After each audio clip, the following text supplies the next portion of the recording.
माझ्या प्रिय लेकरांनो, आजचा हा संदेश साधा नाही.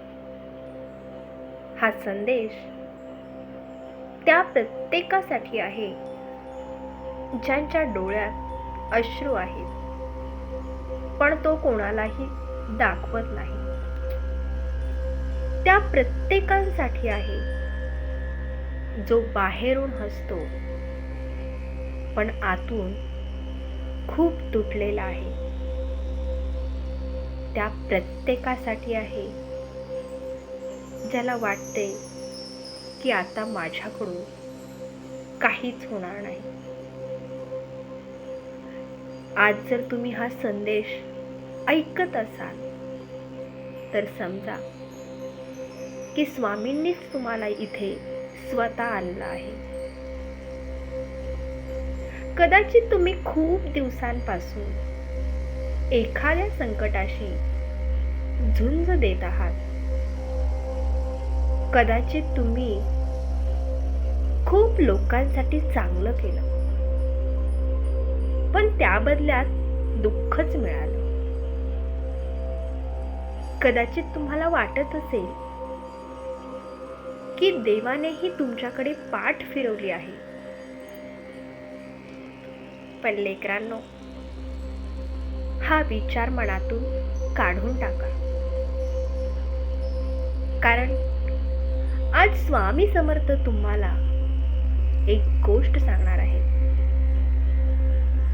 जोपर्यंत माझा भक्त श्वास घेत आहे तोपर्यंत त्याची हार झालेली नाही आणि होणारही नाही. म्हणूनच हा संदेश शेवटपर्यंत नक्की ऐका. मध्येच जाऊ नका. कारण कदाचित पुढचं एखादं वाक्य तुमच्या मनातील अंधार दूर करेल.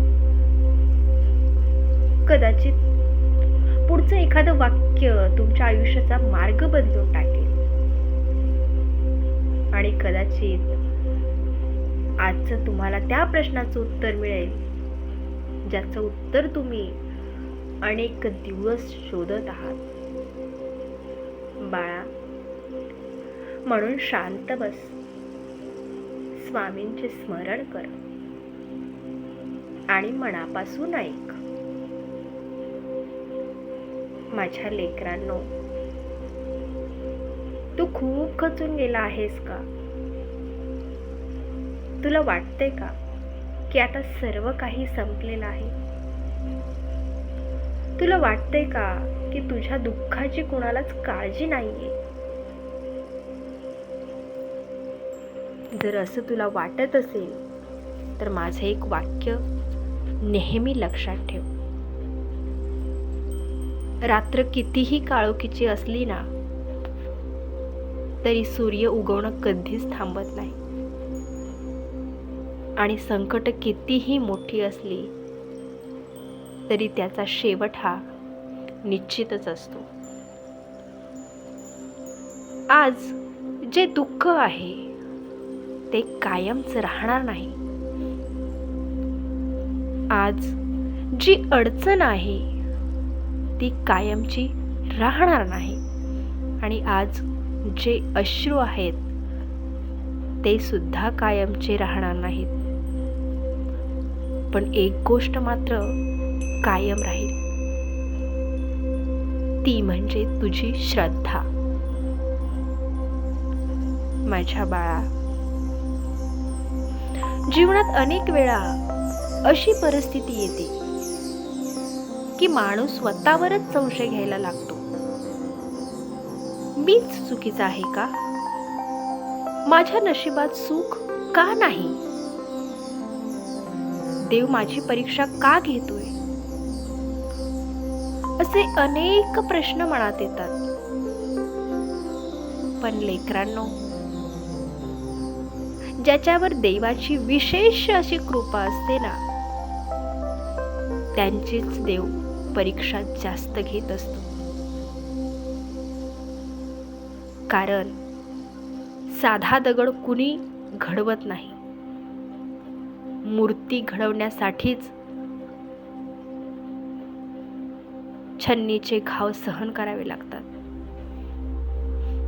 म्हणूनच संकट आले की घाबरू नका आणि स्वतःला विचारा, स्वामी मला यामधून काय शिकवत आहेत? कारण प्रत्येक संकटामागे एक शिकवण दडलेली असते. माझ्या बाळांनो, कधी कधी लोक तुमची साथ सोडतील. ज्यांच्यासाठी तुम्ही सर्व काही केलं तेच तुमच्या विरोधात सुद्धा उभे राहतील. आणि ज्यांच्यावर तुम्ही पूर्णपणे विश्वास ठेवला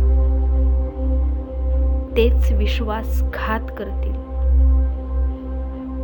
आणि त्या क्षणी तुझं मन तुटेल. पण लक्षात ठेव, लोक बदलतात, परिस्थिती बदलते, वेळ सुद्धा बदलते, पण स्वामींचं प्रेम कधी बदलत नाही. मी तुमच्या सोबत कालही होतो, आजही आहे आणि उद्याही असेल. फक्त माझ्यावर विश्वास ठेव. बाळांनो, तुम्ही कधी पक्ष्यांचे पिल्लू पाहिलं आहे का? ते उडायला शिकताना अनेक वेळा पडतं, पण ते पडल्यामुळे उडायचं सोडत नाही. कारण त्याला माहिती असतं की एक दिवस मी आकाशात झेप घेणार आहे. तसंच तुमचंही आहे. आज तुम्ही पडला आहात, आज अपयश आलं आहे, आज लोक हसत आहेत, पण याचा अर्थ असा नाही की उद्या तुम्ही यशस्वी होणार नाही. माझ्या लेकरांनो, एक दिवस येईल जे लोक आज तुमच्याकडे दुर्लक्ष करतात तेच तुमच्या यशाचं कौतुक करतील. पण त्यासाठी आज हार मानू नका. अनेक जण म्हणतात, स्वामी माझ्याकडे काहीच उरलं नाही.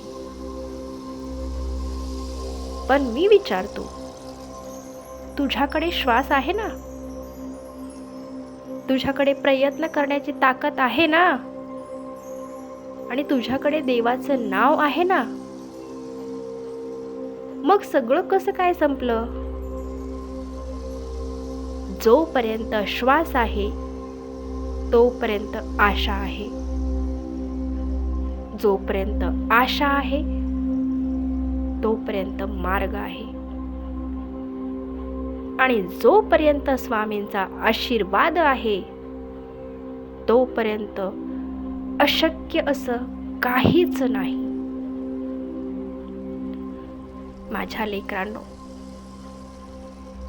तुमच्या आयुष्यातील प्रत्येक दुःखाला नमस्कार करा. कारण त्याच दुःखाने तुम्हाला मजबूत बनवलं आहे. आज तुम्ही जे आहात ते तुमच्या संघर्षामुळे आहात, तुमच्या जखमांमुळे आहात आणि तुमच्या अश्रूंमुळे आहात. म्हणून भूतकाळाचा राग करू नका. त्यानेच तुम्हाला घडवलं आहे. म्हणून आजपासून एक निर्णय घ्या. कोणत्याही परिस्थितीत खचायचं नाही. कोणत्याही परिस्थितीत स्वतःवरचा विश्वास गमवायचा नाही. आणि कोणत्याही परिस्थितीत स्वामींचं नाव घ्यायचं सोडायचं नाही. सकाळी उठल्यावर फक्त एकदा म्हणा, श्री स्वामी समर्थ. रात्री झोपताना एकदा म्हणा, श्री स्वामी समर्थ. आणि मग बघा, हळूहळू तुमच्या मनात एक नवीन ऊर्जा निर्माण होईल, नवा आत्मविश्वास निर्माण होईल आणि नवी आशा सुद्धा निर्माण होईल. माझ्या बाळांनो, आज तुम्ही जिथे आहात तिथून पुढे जाणं शक्य आहे. आज तुम्ही कितीही तुटलेले असलात तरी पुन्हा उभं राहणं शक्य आहे. आज परिस्थिती कितीही कठीण असली तरी बदलणं हे शक्य आहे. फक्त एक गोष्ट करा, स्वतःवर विश्वास ठेवा आणि प्रयत्न करत राहा आणि स्वामींचं नाव घेणं सोडू नका. कारण वादळ कितीही मोठं असलं तरी ते कायम राहत नाही आणि अंधार कितीही दाट असला तरी पहाट मात्र थांबत नाही आणि भक्त कितीही खचला तरी स्वामी त्याला पुन्हा उभं केल्याशिवाय राहत नाही. श्री स्वामी समर्थ.